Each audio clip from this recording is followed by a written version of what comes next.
Okay, we're going to talk about a physical therapist's top 5 recommendations for when you are dealing with pain. And that does not matter if it is acute or chronic, but what are the top 5 things you should be doing? So, number 1, we want to manage inflammation.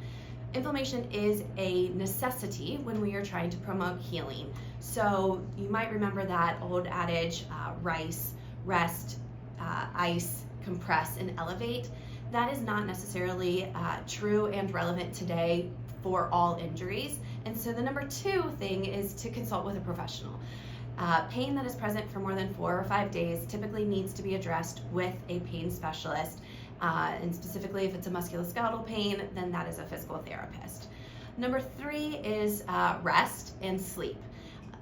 We tend to think that we should no pain, no gain, and that is not always true. So we need to respect pain and know if this is something that we should rest and give time, and a professional can help you figure that out. But sleep is going to be really imperative. So all of our cell turnover happens during deep, restful sleep. That's that REM sleep where you're dreaming.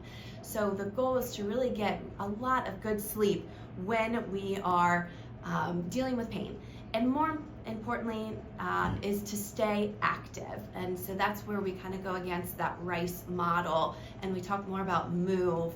And what we know is that tissue, in order to heal, has to be challenged. This is why people who get immobilized often come out in more pain, because when tissue stays static, it's not pumping fluid through it, primarily blood, and it's not challenging the brain to know what's happening in that local environment.